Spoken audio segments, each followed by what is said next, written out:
यह कहानी है दो किसानों की। दोनों अपने जीवन में एक जैसा काम करते थे। दोनों की मृत्यु हुई और वे ईश्वर के पास गए। वहाँ जाने के बाद भगवान ने पूछा कि अगले जन्म में तुम दोनों क्या बनना चाहते हो।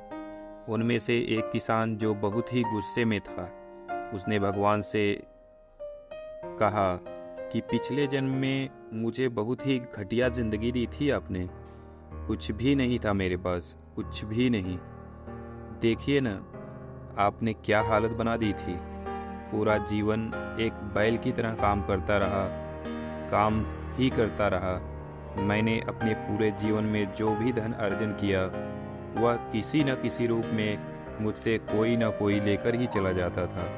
अंततः मेरे हाथ में कुछ भी नहीं बचा।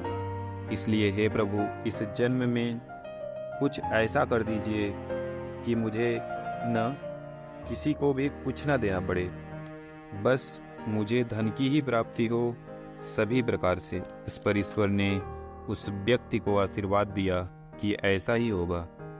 अब बारी आई दूसरे व्यक्ति की। वह ईश्वर के समीप पहुंचा तो प्रभु ने उससे पूछा कि बताओ तुम्हें क्या चाहिए। इस पर उस व्यक्ति ने ईश्वर का धन्यवाद करते हुए कहा कि प्रभु, आपने मुझे इतना सब तो दिया था कि मैं आपसे क्या मांगूं। आपने मुझे एक अच्छा परिवार दिया था, एक अच्छा सा काम दिया था। जिस गांव में मेरा जन्म हुआ था वह गांव भी अच्छा ही था। जीवन में भोजन की कभी किसी प्रकार की भी कमी नहीं थी। आपकी कृपा से जीवन में कभी भी मैं भूखा नहीं सोया। बस एक ही कमी रह गई थी मेरे जीवन में। बस एक ही कमी रह गई थी कि मेरे घर पर कई बार न कुछ भूखे लोग आते थे कुछ मांगने के लिए। आप बस कुछ ऐसा कर दीजिए कि मेरे दरवाजे से कोई भी व्यक्ति भूखा वापस न जाए।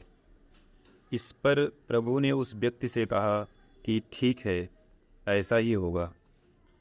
कुछ समय बाद दोनों का जन्म हुआ एक गांव में।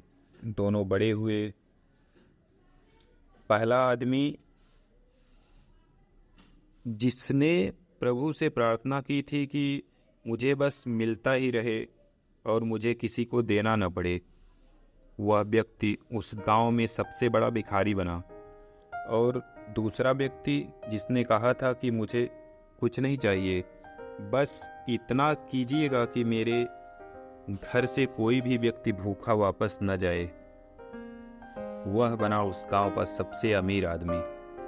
साधारण सी बात है, यदि आप स्वयं प्रसन्न रहना चाहते हैं तो इसका एक ही तरीका है, दूसरों को प्रसन्न रखने की कोशिश करो। यदि आप सामने वाले व्यक्ति को गुस्से से देख रहे हैं और उस व्यक्ति से यह उम्मीद कर रहे हैं कि यह मुझे हंसा क्यों नहीं रहा है, तो यह कैसे संभव हो सकता है? कैसे कोई आपको खुशी दे सकता है? हमें सदैव एक दूसरे की किसी न किसी रूप से सहायता करते रहना चाहिए, तभी हम जीवन में सफल हो सकते हैं।